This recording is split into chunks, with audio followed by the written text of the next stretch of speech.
नमस्कार दोस्तों, स्वागत है आपका अपने चैनल विधि जुडिशियल एकेडमी में। और इस क्लास में हम लोग करने वाले हैं बहुत ही special classes and that is what the prelims special classes. इन क्लासेस की मैं खुद की तारीफ कर रहा हूँ, जितनी तारीफ की जाए उतनी कम है। क्यों? क्योंकि जितना आप करेंगे उतनी आपकी परफॉर्मेंस प्रीलिम्स के एग्जाम में बढ़ने वाली है। क्या करने वाले हैं हम इस क्लास में? हम लोग करने वाले हैं, we are going to read the entire bare act of the BNSS and our focus will be on the only on the prelims questions. कहां कहां से प्रीलिम्स के क्वेश्चंस बनते हैं वो सब आप मेरे साथ हाईलाइट करोगे, पढ़ोगे, समझोगे। लेकिन क्या होगा, क्या ये फाउंडेशन क्लास की तरह से क्लासेस होंगी? नो। फाउंडेशन क्लासेस में क्या होता है कि मैं उसको बहुत धीरे धीरे प्यार से बिल्डअप करता हूँ, समझाता हूँ। यहां पर क्या होगा, मेरी कोशिश समझाने की बिल्कुल नहीं होगी। मेरी कोशिश ये होगी कि अगर वहां पर एक सेक्शन को पढ़ाने में 10 मिनट लगते हैं तो यहां पर 1 मिनट में या 1.5 मिनट में आपका काम खत्म हो जाए, आपको ये पता चल जाए डायरेक्ट क्वेश्चन कहां कहां से प्रीलिम्स में आने वाले हैं। तो इस पूरे एंटायर सेगमेंट में we are going to deal with the crash course type studies, prelims crash course. समझ गए आप लोग?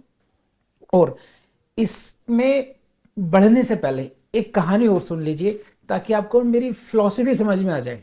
आपको देखिए, एक तरीका होता है कि कुछ भी पढ़ा दिया। आपने देखा होगा यूट्यूब पर और बहुत सी जगह, मैं 1 घंटे में ये खल्लास, 2 घंटे में वो खल्लास। उस तरीके से सिलेक्शन होते नहीं है। सिलेक्शन जुडिशियल सर्विसेज में बहुत आसान है, मुश्किल नहीं है, लेकिन हमें उसको बहुत अच्छे तरीके से पढ़ना आना चाहिए। तो कई बार क्या होता है कि हम बस पढ़ते हैं, हमें आइडिया नहीं होता किस तरीके से पढ़ना चाहिए। तो कहानी कुछ इस तरीके से है कि एक व्यक्ति बहुत गरीब गुरबा, आप एग्जाम्पल ले सकते हैं, गरीब गुरबा कह लीजिए, या मतलब एकदम से किसी किस्मत पलट गई, जैसे डॉली चाय वाले की किस्मत अचानक पलट गई, बहुत पैसा आ गया। तो एक ऐसे इंसान था जिसके पास पैसे की बिल्कुल बहुत कमी थी और अचानक वो बहुत अमीर हो गया। तो दोस्तों ने, पड़ोसियों ने पूछा कि भाई इतना पैसा कहाँ से आ गया, अचानक कैसा हुआ? तो उसने कहा भाई एक ही लॉटरी का टिकट लिया और मेरी लॉटरी लग गई। कह रहे भाई ये तो बहुत अच्छी बात है, लेकिन ऐसा कैसे हो गया कि भाई तूने एक ही टिकट लिया? कह रहे सपने में नंबर आया था, बस जो सपने में नंबर आया मैंने उसके हिसाब से लॉटरी ली और मेरी लॉटरी लग गई। कह रहे नहीं पूरी बात बताओ। कह रहे देखो, एक दिन सपने में मुझे 9 नंबर दिखाई दिया, फिर एक 9 नंबर दिखाई दिया, और थर्ड डे भी 999। तीन तीन बार मुझे 99 नंबर दिखाई दिए और इनका टोटल किया मैंने, टोटल इनका हो गया 30। तो 30 नंबर का मैंने लॉटरी का टिकट ले लिया और लॉटरी लग गई। कि तू पागल है, अगर 99 को 3 बार ऐड करेंगे तो ये होता है 27। तो 27 क्यों नहीं लिया? कह रहे भाई साहब पागल हो गए आप, मेरी तो लग गई लॉटरी। अब वो 27 से लगे लॉटरी, 30 से लगे, मेरा मतलब है लॉटरी लगने से। तो देखो, इसी तरीके से कई बार हमें पढ़ना पड़ता है। ये मैटर नहीं करता कि आपने बहुत डीप पढ़ा, बहुत किस तरीके से पढ़ा। अल्टीमेटली व्हाट मैटर्स कि आपका प्रीलिम्स क्वालिफाई हुआ या नहीं हुआ। अल्टीमेटली व्हाट मैटर्स कि आप क्वेश्चन सॉल्व कर पाए या नहीं कर पाए। तो कई बार हमें किसी टॉपिक को पढ़ने के लिए बहुत समझदारी से पढ़ना पड़ता है, एक एक बात को कॉन्सेप्ट डेवलप करना पड़ता है। और कई बार हम ऐसे कैसे करते हैं, बस इसके सिर्फ हेडिंग से क्वेश्चन आएगा, यहां से सिर्फ इतना याद कर लो, इतने से क्वेश्चन आएगा, बस ज्यादा पढ़ने की जरूरत नहीं है। इस बात का ध्यान रखना, इतने से पढ़ के इसको लिंक करके क्वेश्चन कराना, आपका क्वेश्चन हो जाएगा। तो इस तरीके से करना होता है कई बार हम लोगों को। इसलिए मैंने आपको शुरू में बताया कि हम आने वाली क्लास में इस तरीके से भी करेंगे। तो आप ये एक्सपेक्ट ना करें कि हर टॉपिक को बहुत डीपर में समझाया गया होगा। So let's start the class now. So first of all, जो पहला क्वेश्चन आपको मिल सकता है यहाँ से प्रीएम्बल से, वो प्रीएम्बल में क्या मिलता है हमको, what are the objectives of any act, किसी भी एक्ट के क्या ऑब्जेक्टिव्स हैं, ये पता चलता है आपको प्रीएम्बल से। तो यहाँ पर प्रीएम्बल से क्वेश्चन क्या बनता है, यहाँ पे देख लीजिए, यहाँ पे वर्ड लिखे हुए हैं आपके सामने, टू कंसोलिडेट एंड अमेंड। दो शब्द है यहाँ पर, देखिए, कंसोलिडेट एंड अमेंड। तो यहाँ से क्वेश्चन बन जाएगा कि BNSS का पर्पज क्या है, कि एक काम है कंसोलिडेट करना और दूसरा है अमेंड करना। क्या? Law relating to the criminal procedure. Criminal procedure से संबंधित जो लॉ है उस लॉ को कंसोलिडेट करना। कंसोलिडेट करने के लिए मतलब होता है एकत्र करना, और अमेंड करना होता है कि भाई कुछ उसमें चेंजेस करने। तो इस एक्ट का पर्पज ये है कि at this point of time जितना भी लॉ है relating to the criminal procedure उसको एक साथ लेकर के आना और उसमें रेलिवेंट अमेंड करना।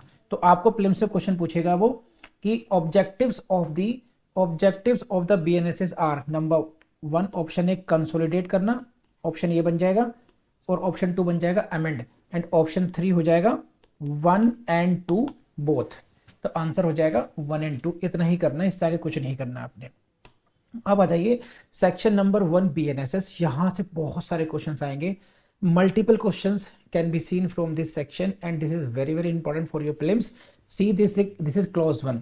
This act may be called Bharatiya Nagarik Suraksha Sanhita 2023। The question will come from here, from the may come कि ईयर पर क्वेश्चन आ जाएगा, whether this is BNSS 2023 or it is BNS 2022 or it is BNSS 2024. So 2022, 2023, 2024 इस तरीके से आपको choices हो सकती हैं, तो बी केयरफुल। दिस इज 2023 और ज्यादा कुछ इसमें है नहीं। Now come to the clause second. Clause 2 is very important for your prelims. It deals about the applicability of the BNSS territorially. Means territorial application of the BNSS. BNSS कहाँ पर applicable है, कहाँ applicable नहीं है। तो जहाँ जहाँ पर applicable नहीं है यहाँ से questions आपको मिल सकते हैं। तो पहली लाइन में लिखा मिल रहा है आपको कि provisions of this Samhita shall not apply to number 1 Nagaland and number 2 the tribal areas। तो प्लीज हाईलाइट कर लीजिए, write down P for prelims. यहां से क्वेश्चन बनेगा कि कहां कहां पर एप्लीकेबल नहीं है, लेकिन इन दो जगह भी, नागालैंड में भी और ट्राइबल एरियाज में भी, there are 3 chapters which are applicable here as well. 2 chapters are what? Chapter 9, 11 and 12।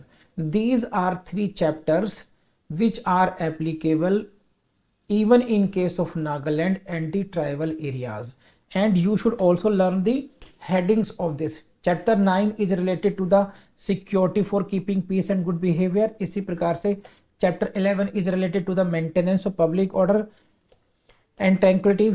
Chapter 12 is related to the preventive action of the police। So these 3 chapters are applicable in case of the Nagaland and the tribal areas as well. तो यहां से भी questions आएंगे, लिख लीजिएगा। Next question please में कहां से आएगा कि what do you mean by the tribal areas. Tribal areas के मीनिंग से क्वेश्चन आता है, 2 एक्सप्लेनेशन में मीनिंग दिया गया हुआ है, what do you mean by the tribal areas. तो ट्राइबल एरियाज के लिए आपको डेट याद रखनी पड़ेगी कि 21 जनवरी 1972। इसको हाईलाइट कर लीजिए, ब्रैकेट में लिख लीजिए पी फॉर प्रीलिम्स, इस डेट को हाईलाइट कर लीजिए। और ट्राइबल एरियाज ऑफ असम, इनको हाईलाइट कर लीजिए। इस डेट से पहले, इमीडिएटली बिफोर दिस डेट, 21 जनवरी 1972, 21 जनवरी 1972 से पहले जो एरियाज असम के ट्राइबल एरियाज माने जाते थे उनको ट्राइबल एरियाज कहा जाएगा। और वो कहां पर शो किए गए हैं, नेक्स्ट क्वेश्चन प्रीलिम्स का बनता है आपको, paragraph 20 of the 6th schedule of the constitution. Again इसको हाईलाइट कर लीजिए, यहां से आपका प्रीलिम्स बनेगा कि paragraph 20 of the 6th schedule.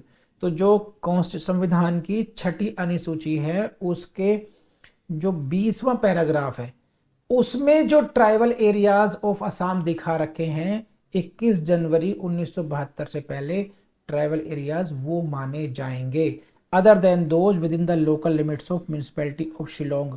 Shillong की म्यूनिसिपैलिटी में के एरिया को छोड़ करके, तो शिलोंग को भी ध्यान रखना, यहां से आपको प्रीलिम्स में क्वेश्चन मिलेगा। अब एक क्वेश्चन ये बन सकता है कि भाई स्टेट ऑफ नागालैंड है, जैसे स्टेट ऑफ नागालैंड में क्या बीएनएसएस को अप्लाई नहीं कर सकते हैं? कर सकते हैं। नागालैंड की जो गवर्नमेंट है, जो कंसर्न स्टेट गवर्नमेंट है, वो नोटिफिकेशन के द्वारा बीएनएसएस के प्रोविजंस को अप्लाई कर सकती है। बस इतना ध्यान कर लीजिएगा और बढ़िए आगे को हो जाएगा काम आपका, दैट्स इट। और फिर है आपकी applicability, section 1 clause, it shall come into force on such date as the central government by notification. तो ये डेट ऑफ एनफोर्समेंट आप सबको पता ही है, दैट इज 1/7/2024। कर लेंगे आप लोग। तो यहाँ से सेक्शन 1 हो गया। इसमें कुछ क्वेश्चन कैसे आएंगे देखिए, मीनिंग ऑफ ट्रैवल एरियाज पे क्वेश्चन पूछ लिया गया है प्रीलिम्स में। और ये कौन सा क्वेश्चन है, ये भी वही है, कहाँ कहाँ पर अप्लाई नहीं होगा उस तरीके से क्वेश्चन। तो सेक्शन 1 मेरी तरफ से कंप्लीट हुआ प्रीलिम्स का, इतना कर लीजिए और याद करना मत भूलिएगा। Now come to section number 2। Section number 2 very very important for your prelims, हमेशा आता है, फाउंडेशन में पढ़ा चुका हूँ, ध्यान रखिएगा, जिसको समझ में नहीं आए वहाँ से पढ़ लीजिएगा। Section 2 BNSS, it is dealing with what the definitions part. Definition part in this Samhita unless the context otherwise requires 2A से लेकर 2Z तक जितनी भी आपकी डेफिनेशंस हैं आपको सबका नंबर पता होना चाहिए कि 2A में क्या डिफाइंड है, 2B में क्या डिफाइंड है, 2C में क्या डिफाइंड है, 2D में क्या डिफाइंड है। इस तरीके से आपको सब कुछ रटा होना चाहिए, वरना आप एक नंबर लूज कर जाएंगे, एक क्वेश्चन लूज कर जाएंगे, ये ध्यान रखिएगा आप लोग। हाँ जी, आप बढ़ते हैं, आपको ध्यान रखिएगा, इनको मैंने बहुत डिटेल में समझा रखा है, तो आप फाउंडेशन कोर्स की क्लासेस को देख लीजिएगा। सेक्शन 2A जो डिफाइन करता है वो डिफाइन करता है ऑडियो वीडियो इलेक्ट्रॉनिक मीन्स को। तो इतना ही क्वेश्चन प्रीलिम्स से पूछेगा कि ऑडियो वीडियो इलेक्ट्रॉनिक मीन्स कहाँ पर डिफाइंड है। इसको और अच्छी तरीके से समझना है तो आप जाइए फाउंडेशन कोर्स की क्लासेस में, आगे बढ़िए। Now come to section 2B। देखिए सेक्शन 2B डिफाइन करता है बेल को, इंपॉर्टेंट प्रीलिम्स में आता है। ये क्यों आएगा इस पर, क्योंकि इससे पहले जो CRPC थी उसमें इसको डिफाइन नहीं किया गया था। जो बेल का जो मीनिंग है उसको CRPC में डेफिनेशन नहीं दी गई थी। This is the first time this term has been defined under the BNSS, therefore it becomes important for you. What do you mean. अब देखिए 2B को समझने के लिए, बेल को समझने के लिए आपको समझना पड़ेगा और टर्म्स को भी। और ये रहा आपके सामने 2D बेल बॉन्ड और 2E बॉन्ड। तो 2A 2B में क्या हो गया बेल, 2D में क्या हुआ बेल बॉन्ड, और 2E में क्या हुआ बॉन्ड। ये 3 डेफिनेशन है, don't get confused. 2B 2D 2E इन तीनों को समझना भी एक साथ पड़ेगा, यहाँ पे कंसेप्ट भी है और यहाँ से क्वेश्चन बनेगा ही बनेगा। तो पहले चलिए बॉन्ड को समझ लेते हैं। तो ओनली बॉन्ड क्या होता है। Bond means A personal bond and undertaking for release without surety. तो विदाउट श्योरिटी वर्ड को आप हाईलाइट कर लीजिए, यहां से क्वेश्चन आएगा। देखिए जब हम कोई अंडरटेकिंग देते हैं, मीन्स हम ये कहते हैं कि साहब मैं रिस्पॉन्सिबिलिटी लेता हूं, मुझे छोड़ दीजिए, मैं आपके सामने as and when required I will be present before you, मैं आपके सामने प्रस्तुत हो जाऊंगा। कोई भी अंडरटेकिंग लेते हैं, अंडरटेकिंग का मतलब होता है कि आप कुछ ना कुछ उससे एक अपने को बाध्य कर रहे हैं, वचन दे रहे हैं आपको। तो इसको अगर ये विदाउट श्योरिटी है, मैंने विजेंद्र वर्मा ने कहा कि साहब मैं जब चाहिए आपके कोर्ट के सामने प्रस्तुत हो जाऊंगा, तो कोर्ट कहती नो नो नो, हमें आप पर भरोसा नहीं, आप श्योरिटी लेकर आओ, कोई जमानती लेकर आओ। आपका कोई रिश्तेदार दोस्त परिवार का व्यक्ति अगर कहे कि नहीं नहीं विजेंद्र वर्मा नहीं आएंगे, तो हम साहब उनको लेकर के आएंगे, हम ये हमारी जिम्मेदारी है, तो कोई जमानती हो गया, तो वो होता है बेल बॉन्ड। अब हम क्या करें, बॉन्ड पे बात कर रहे हैं कि बॉन्ड का खास बात क्या है कि यहाँ पर कोई श्योरिटी नहीं होता है, विदाउट श्योरिटी होता है। इसी बात से क्वेश्चन आएगा, विदाउट श्योरिटी को ध्यान रखना, बस इस समझाने वाली बातें समझा दी। अब इसी तरीके से ये शब्द है बेल बॉन्ड। तो बॉन्ड का मीनिंग तो समझ गए आप लोग, अंडरटेकिंग रिलीज। यहां पर बेल बॉन्ड में क्या होता है, विद श्योरिटी। तो कहां पर विद श्योरिटी है और कहां पर विदाउट श्योरिटी, ध्यान रखना। बेल बॉन्ड में 2 शब्द आ गए, देखो बेल और बॉन्ड, तो यहां पर श्योरिटी ऐसे याद कर लेना, याद करना है, मन कर रहा है इस तरीके से, तो ठीक। तो बॉन्ड में विदाउट श्योरिटी, विदाउट और श्योरिटी, और बेल बॉन्ड में with surety, undertaking for release हो गया। अब आ जाते हैं बेल का मतलब क्या होता है, कि अगर इसको पढ़ लेते हैं एक बार, चलिए देखें। A bail means release of a person, किसी व्यक्ति की रिहाई। कौन व्यक्ति है ये, जो एक्यूज्ड है या सस्पेक्टेड है of commission of an offence, एक ऐसा व्यक्ति जिस पर किसी अपराध का आरोप है या जो संदिग्ध की पोजीशन में है। Release of the person from the custody, ठीक, बस। On execution of a bond और बेल बॉन्ड, जिनकी डेफिनेशन हम लोग अभी 2D और 2E में पढ़ चुके हैं, 2D और 2E में। तो जब किसी व्यक्ति को बेल लेकर के या बेल बॉन्ड लेकर के किसी व्यक्ति को रिहा किया जाता है, ये व्यक्ति कौन है, जो या तो आरोपी है या संदिग्ध है, तो उसको हम बोलते हैं बेल, जमानत। और ये कौन रिहा करता है, या तो कोई ऑफिसर करेगा या कोर्ट करेगी। ऑफिसर कौन, क्या मतलब क्या है यहाँ पर, officer in charge of the police station से मतलब है। तो इन सारी बातों से आपसे क्वेश्चंस आपको यहाँ से मिलेगा। तो मैंने आपको बेल समझा दिया, बेल बॉन्ड समझा दिया, बॉन्ड समझा दिया। अब नेक्स्ट डेफिनेशन है आपकी 2C की, bailable offence. Very very important for your prelims. यही आपको सेक्शन 2A CRPC में भी डिफाइन की गई थी। देखिए, बेलेबल ऑफेंस को हिंदी में बोलते हैं जमानतीय अपराध। इसकी मुख्य बात यह है कि जब कोई व्यक्ति बेल लेने जाएगा और उसने ऑफेंस क्या किया होगा, बेलेबल ऑफेंस किया होगा, तो as a matter of right, है ना, एज ऑफ राइट, अधिकार पूर्वक उसको रिहा कर दिया जाएगा। उसको सिर्फ ये बताना होगा कि मेरा ऑफेंस बेलेबल है। आप बात समझ रहे हैं? ऐसे समझ लीजिए, आप पॉकेट मनी लेने गए अपने पेरेंट्स से, तो आपके फादर, आपको पेरेंट्स आपको मना भी कर सकते हैं और आपको पॉकेट मनी दे भी सकते हैं, तो उनका हो गया वहाँ डिस्क्रेशन। लेकिन कोई एक्सपेंस आपके ऐसे हैं, जैसे आपकी कॉलेज की फीस, तो वो तो आप as a matter of right, वो ये नहीं कहेंगे हम देंगे नहीं देंगे, हमारी मर्जी, कहने भाई देना ही पड़ेगा आपको, वो एक कंपल्शन है, राइट। तो ये as a matter of right bail जिसमें देनी ही पड़ेगी कोर्ट को या ऑफिसर को, उसको हम बोलते हैं बेलेबल ऑफेंस। ये तो मैंने कॉन्सेप्ट समझा दिया, इसके मीनिंग से क्वेश्चन आता है। 2C कहाँ पर डिफाइन किया गया, अभी 2C BNS में डिफाइन किया गया, यहां से फिर क्वेश्चन आपके सामने आएगा। अब समझ लीजिए इसमें है क्या, इसके मीनिंग को क्या है। तो देखिए, ऑफेंस तो BNS में होते हैं, BNS यानी कि फॉर्मर IPC, और अदर लॉ भी हो सकते हैं। कोई अपराध BNS के अंतर्गत भी हो सकता है और कोई अपराध किसी अन्य विधि में भी हो सकता है। तो BNS के जो अपराध हैं उसको देखने के लिए इन्होंने क्या कहा है, मेनली BNS को, या क्या कहा, an offence shown as bailable in the first schedule. जो आपका बेयर एक्ट है उसके लास्ट में आपके जाकर देखेंगे, वहां दी गई है प्रथम अनुसूची। वहां पर आपको 2 टेबल मिलेंगे, table number 1 and table number 2। उसके एक कॉलम में दर्शित किया गया है कि BNS वाले जो ऑफेंस हैं वो बेलेबल है या नहीं है। उसी तरीके से सेकंड जो टेबल है उसमें दिया हुआ है एज पर द पनिशमेंट, कि वो उसको बेलेबल मानेंगे या नॉन बेलेबल मानेंगे। और इसके अतिरिक्त क्या हो सकता है, कोई अन्य लॉ हो सकता है, एनी अदर लॉ। तो जैसे प्रिवेंशन ऑफ करप्शन एक्ट हो गया, कोई और एक्ट हो गया, उसमें फिर स्पष्ट रूप से अगर दिया गया है कि ये जो अपराध है इसको बेलेबल माना जाएगा, तो हम उसको बेलेबल मानेंगे। तो बेलेबल ऑफेंस की 2 कैटेगरी हो गई, number 1 as per first schedule हो गया, and as per second any other law हो गया, दूसरा लॉ हो गया। समझे आप, बेलेबल ऑफेंस मींस दिस हो गया, गॉट इट।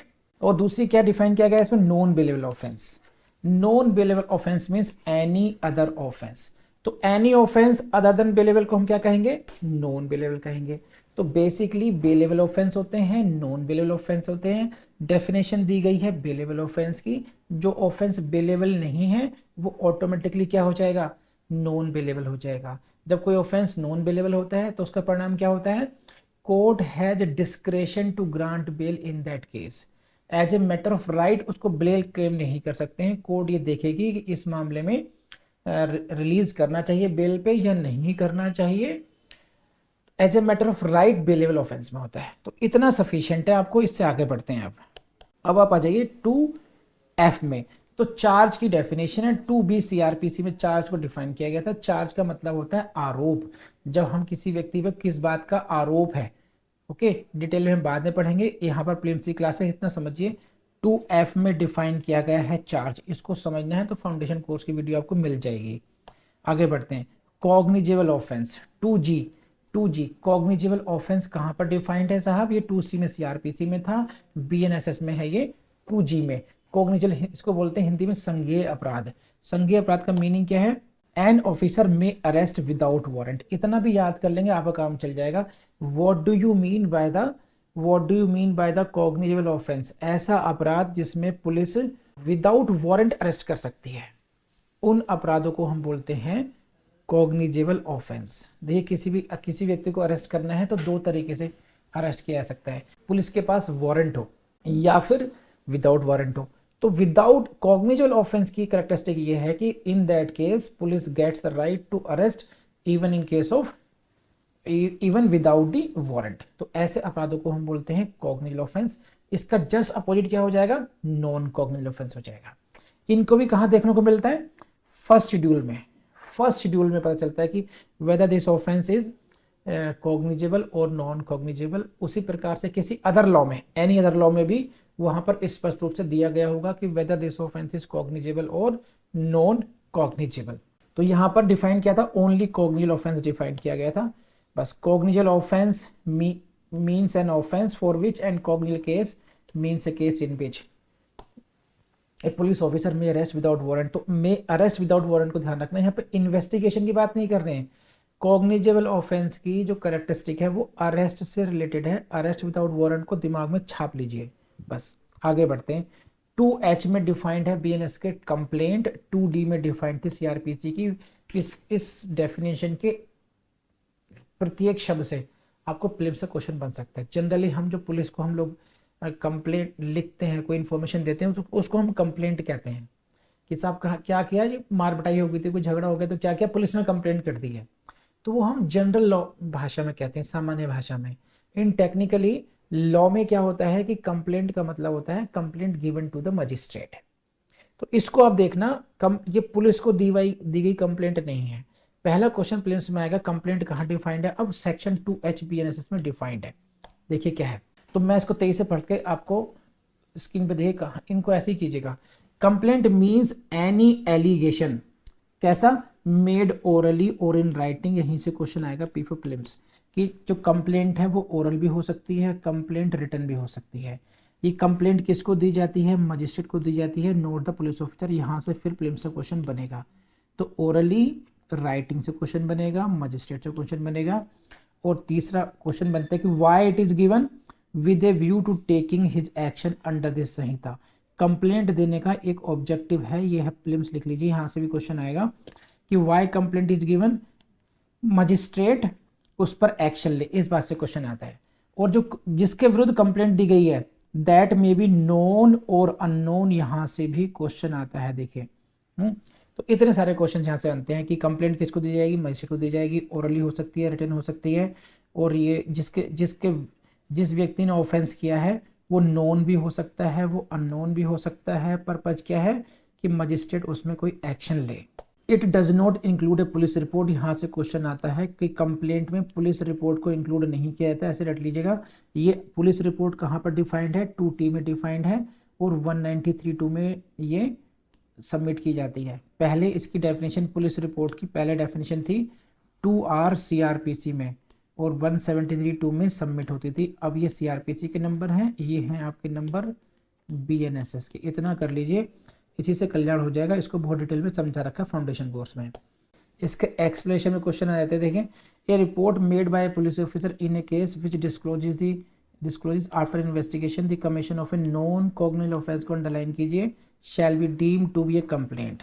बस इसको समझाता हूँ, देखिए क्या है, थोड़ा समझाना पड़ेगा कि कई बार आपने क्या किया, एक पुलिस ऑफिसर है उसने क्या समझा कि साहब ये कॉग्निजेबल ऑफेंस है, कॉग्निजेबल ऑफेंस समझ करके इन्वेस्टिगेशन स्टार्ट कर दी। लेकिन बाद में पता चला, आफ्टर इन्वेस्टिगेशन क्या चला पता, कि वो एक नॉन कॉग्निजेबल ऑफेंस है।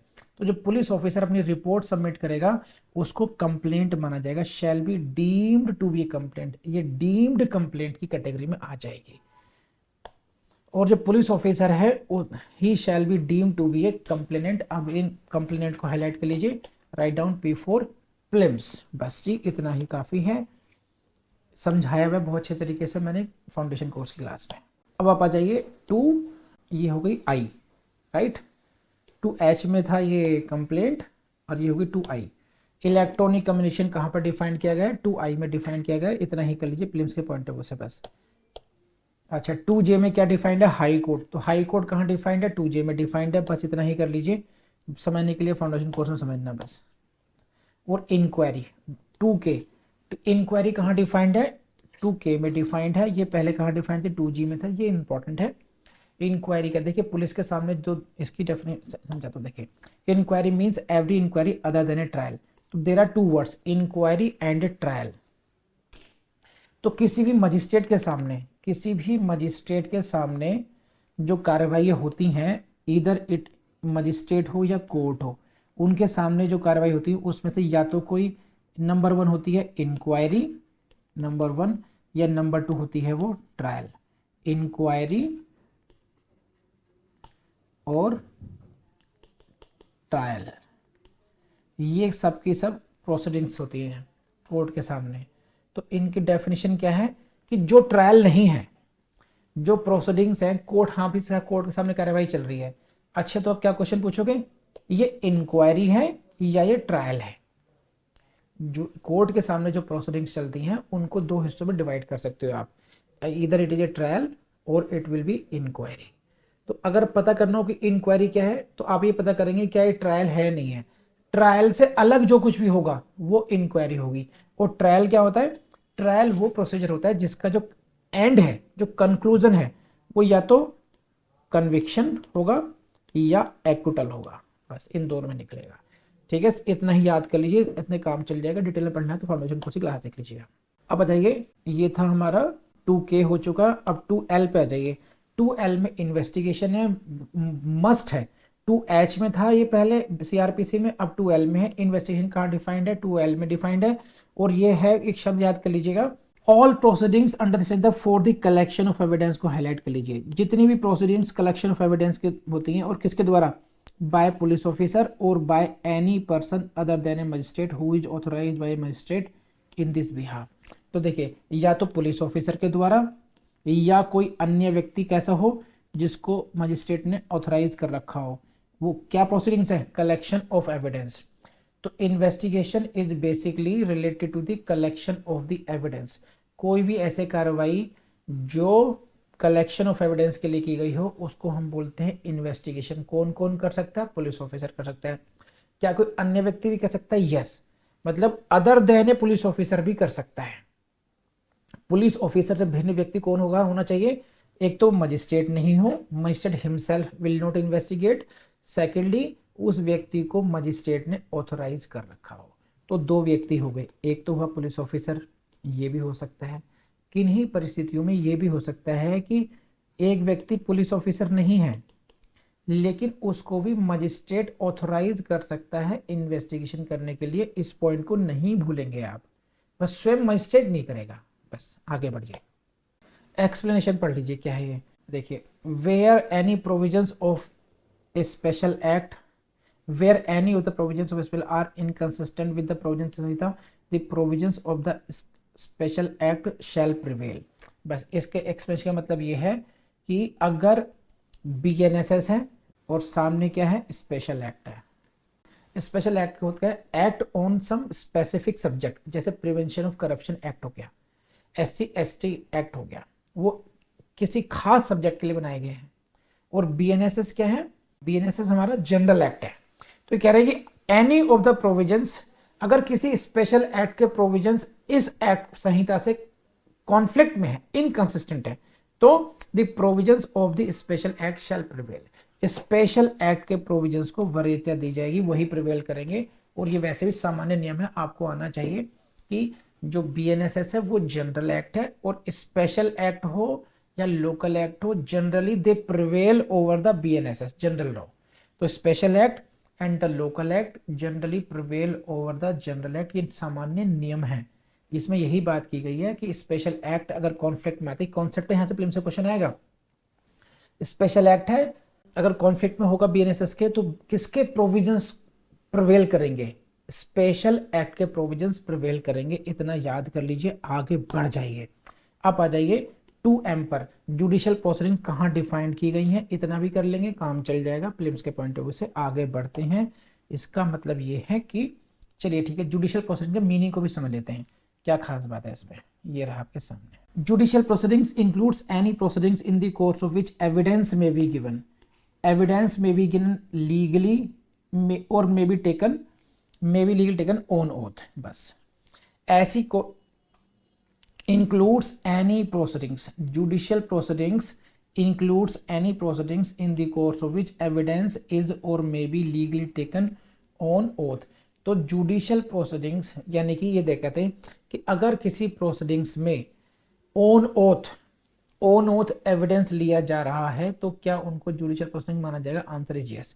judicial proceedings includes judicial proceedings और भी प्रोसीडिंग्स हो सकती हैं जिसमें ओथ नहीं ली जा रही, लेकिन इन प्रोसीडिंग्स को भी जुडिशियल प्रोसीडिंग्स माना जाएगा। एविडेंस इज और may be legally taken on oath. हाँ जी, 2N पे आ जाइए। लोकल जुरिडिक्शन है, इससे ज़्यादा कुछ करना नहीं है। लोकल जुरिडिक्शन कहाँ डिफाइंड है? 2N में डिफाइंड है। Write down P4 prelims. इससे ज़्यादा पढ़नी, डिटेल पढ़ना तो फाउंडेशन पढ़ लेना इसको। तो नॉन कॉग्निल ऑफेंस कहाँ पर डिफाइंड है? 2O में डिफाइंड है, पहले डिफाइंड था 2L में। तो ये मैं कॉग्निजेबल एंड नॉन कॉग्निजेबल में समझा चुका हूँ, उसका उल्टा है। बस कॉग्निजेबल का ये उल्टा है, आपको अभी केवल नंबर याद रटवा रहा हूँ, ये मैं समझा चुका हूँ आपको पीछे। 2P में आ जाइए। नोटिफिकेशन, नोटिफिकेशन कहाँ डिफाइंड है? 2P में डिफाइंड है। 2Q में ऑफेंस कहाँ डिफाइंड है? 2Q में डिफाइंड है। और ये CRPC में कहाँ डिफाइंड था? 2N में डिफाइंड था। बस इतना ही करना है। मेनली बात ध्यान रखना है इसमें, इस पर थोड़ा सा और कहाँ से क्वेश्चन आएगा, देखिए। एन एक्ट और omission made punishable by any law. बस ऑफेंस को, ऑफेंस क्या मीनिंग है, जनरल मीनिंग है, वो क्या होता है? An offence made punishable by any law. जब किसी भी एक्ट को या ओमिशन को दंडनीय बना देते हैं, पनिशेबल का मतलब होता है दंडनीय, दंडनीय बना देते हैं, तो उसको हम बोलते हैं अपराध। और एक काम और है, एक चीज और रट लीजिए उसको ऐसे ही बस। कंप्लेंट एनी एक्ट, कोई अगर ऐसा एक्ट हो जिसके संदर्भ में सेक्शन 20 कैटल ट्रेसपेस एक्ट में अगर कंप्लेंट की जा सकती है तो उसको भी ऑफेंस बोलेंगे। ज्यादा दिमाग मत लगाइए। सेक्शन 20 कैटल ट्रेसपेस एक्ट को हाईलाइट करके रट लीजिएगा ऐसे ही। Section 20 cattle trespass act, CT act ऐसे याद कर लीजिए। CT एक्ट में कंप्लेंट फाइल कर सकते हैं जिस कार्य के लिए, उसको भी ऑफेंस कहा जाएगा। बस आगे आ जाइए। 2R officer in charge of a police station. Officer in charge of police station कहाँ पर डिफाइंड है? 2R में है। इतने से काम चल जाना चाहिए। ये आपके officer in charge of police station includes when the officer in charge of police station is absent from the station house और unable to perform the duties, includes police officer present at the who is next in rank in above the rank. बस above the rank of constable line लिखी ना, उसको highlight कर लीजिए बस। कि अगर एक तो होता है SHO है ये हिमसेल्फ, अगर वो नहीं होगा तो सीनियर मोस्ट होगा। लेकिन ही अगर किसी अन्य व्यक्ति को ऑफिसर रैंक SHO बनाना है, ऑफिसर इन रैंक बनाना है, officer in charge of the police station बनाना है, तो एटलीस्ट उसका रैंक कितना होना चाहिए? Above the rank of constable.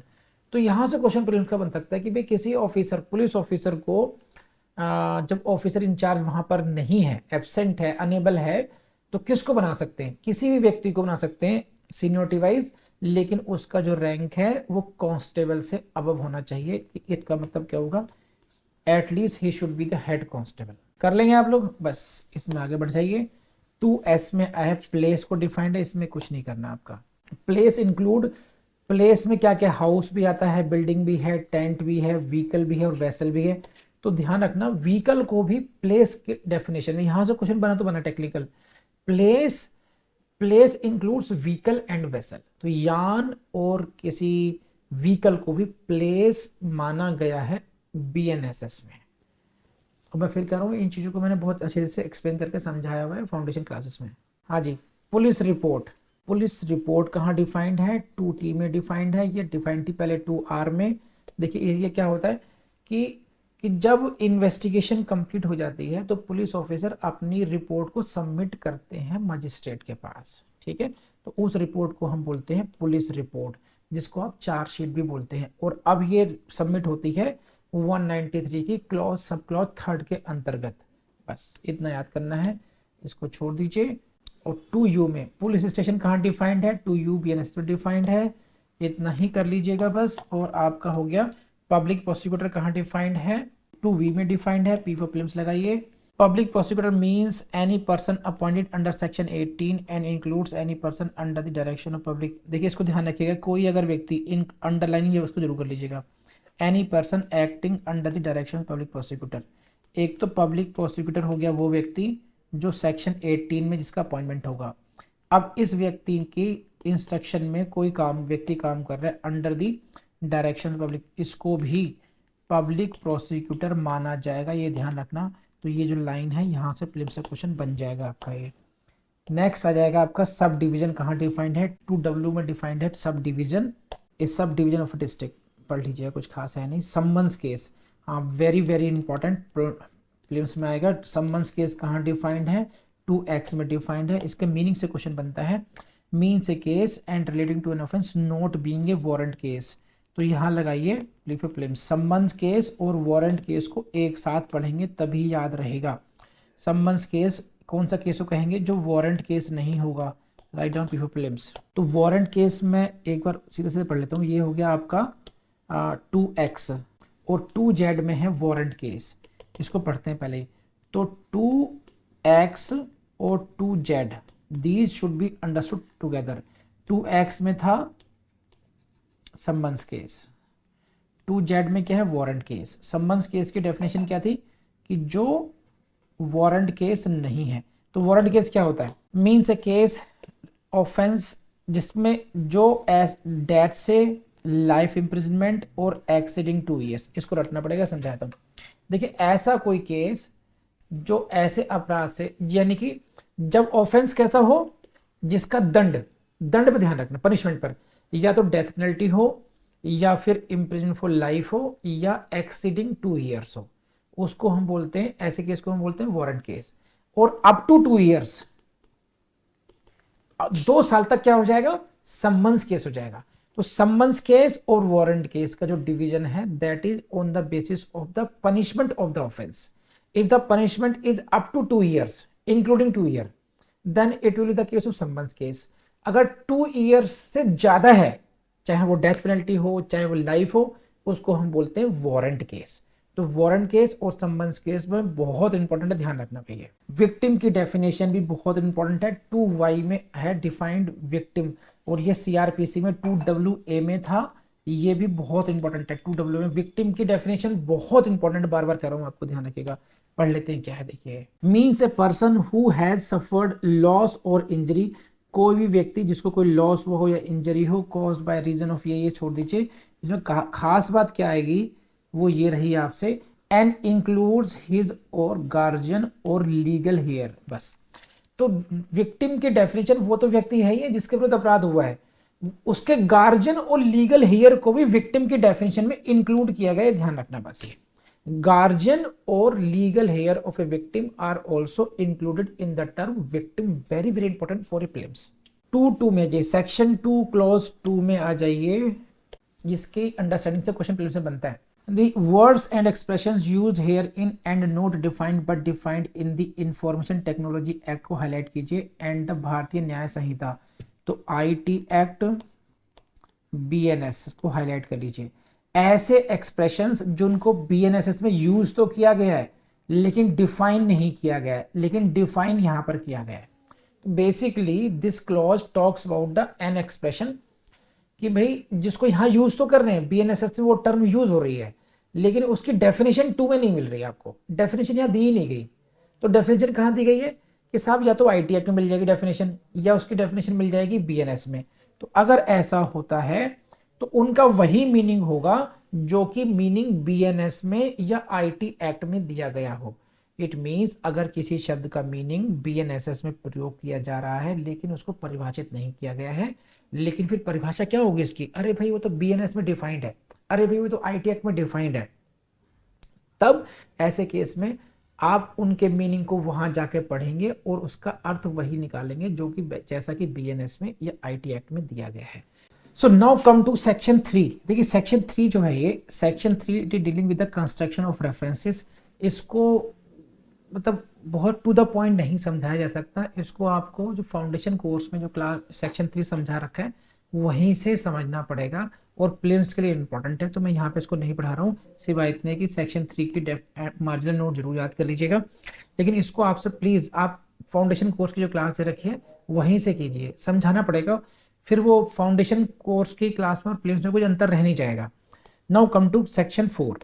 Section 4 में देखिए प्रीलिम्स के लिए इंपॉर्टेंट है, इसको पढ़ लेते हैं। देखिए क्या है क्लॉज 1 में, all offences under the BNS shall be investigated, underline कर लीजिए, inquired into and otherwise dealt according to the provisions hereinafter contained। तो एक क्वेश्चन बनता है आपका सिंपल सा कि जो BNS के जो ऑफेंसेस हैं, BNS 2023 के जो ऑफेंसेस हैं, उनके लिए criminal procedure as per the BNSS होगा। यानी कि जो पहले IPC के लिए क्या था, CRPC था, अब BNS के लिए BNSS। कोई भी ऑफेंस क्या हो, कल्पल होमिसाइड, मर्डर, थेफ्ट, डकैती, रॉबरी, एक्सटॉर्शन, व्हाटएवर, उन सब की इन्वेस्टिगेशन, उन सब में इंक्वायरी और उन सब में ट्रायल ऐसे होगा जैसे कि बीएनएसएस में प्रेस्क्राइब्ड है। तो बीएनएसएस, बस इतना ध्यान रखिए। और ये है एनी अदर लॉ। मान लीजिए कोई अलग से स्पेशल एक्ट है, जैसे प्रिवेंशन ऑफ करप्शन एक्ट हो गया, SC/ST एक्ट हो गया, और बहुत सारे डोरी प्रोविजन एक्ट हो गया, बहुत सारे एक्ट है, NDPS एक्ट हो गया, जो अगर स्पेशल एक्ट्स हैं तो उनमें उनमें कौन सा प्रोसीजर अप्लाई होगा, उसमें भी सब में बीएनएसएस लागू होगा। बीएनएसएस एप्लीकेबल होगा कब, लेकिन but subject to any enactment for the time being in force. It means अगर कोई स्पेशल एक्ट है, उसमें स्पेशल प्रोसीजर को दे रखा है, तब तो वो वही लागू होगा जो स्पेशल प्रोसीजर दे रखा है, अदरवाइज उसमें भी बीएनएसएस ही अप्लाई होगा। इसमें सिंपल सी बात है, BNSS is a general criminal law. What? General criminal law. It will be applicable in the investigation, inquiry, trial of all the offenses, whether these offenses are of BNS or the other acts. But if there is some special procedure act provided or special procedure provided by any special law, then that will prevail. बस छोटी सी बात याद रख लीजिए, ज्यादा कुछ नहीं करना आप लोगों ने। बस ये हो गया सेक्शन 4। अब आ जाइए सेक्शन 5 पर। सेक्शन 5 क्या कहता है? सेविंग्स है। सेविंग्स क्या कहता है? Nothing content in this Sanhita shall affect any special, देखिए इसको हाईलाइट कर लीजिए, इतने गोल कर लीजिए, write down before prelims. Special law, local law 1, local law 2, any special jurisdiction 3, power को कर दीजिए 4, स्पेशल फॉर्म ऑफ प्रोसीजर 5। बस देखिए, अगर कोई स्पेशल लॉ है, स्पेशल लॉ हो, लोकल लॉ हो, या कोई स्पेशल जुरिडिक्शन की बात की गई हो, या कोई स्पेशल प्रोसीजर की बात की गई हो, किसके द्वारा? By any other law for the time being in force. कोई स्पेशल लॉ हो, यानी कि देखिए एक तरफ हुआ बीएनएसएस, इसका क्या है? कोई स्पेशल लॉ, कोई लोकल लॉ, या कोई अदर लॉ हो, अदर लॉ के द्वारा कोई स्पेशल प्रोसीजर दिया गया हो, स्पेशल पावर दी गई हो, स्पेशल जुरिडिक्शन क्रिएट किया गया हो, तो ऐसी स्थिति में अगर कोई कॉन्फ्लिक्ट है, देन ये स्पेशल लॉ, लोकल लॉ और अदर लॉ विल प्रिवेल। बस इतनी सी बात की गई है। Nothing content in this Sanhita shall affect the special law और लोकल लॉ। स्पेशल लॉ और लोकल लॉ को बीएनएसएस जो है अफेक्ट नहीं करेगा। बस in the absence of the specific, इतना याद रखिए बस। अगर स्पेशल लॉ, लोकल लॉ और other special procedure jurisdiction power conferring law conflict में आते हैं बीएनएसएस के, तो फिर वो अदर स्पेशल लॉ और local law will prevail over the BNSS. तो this is all about this class. इसमें हम लोगों ने बहुत कोशिश की है बहुत तेजी से up to section 2 prelims classes कर लें। मुझे पूरी उम्मीद है ये क्लास आपको बहुत अच्छी लगी होगी, एंड अगर ऐसा है प्लीज तो गिव योर कमेंट्स, अपने कमेंट में जरूर लिखिएगा, एंड अपने दोस्तों तो जरूर शेयर कीजिएगा about this channel. Thank you very much.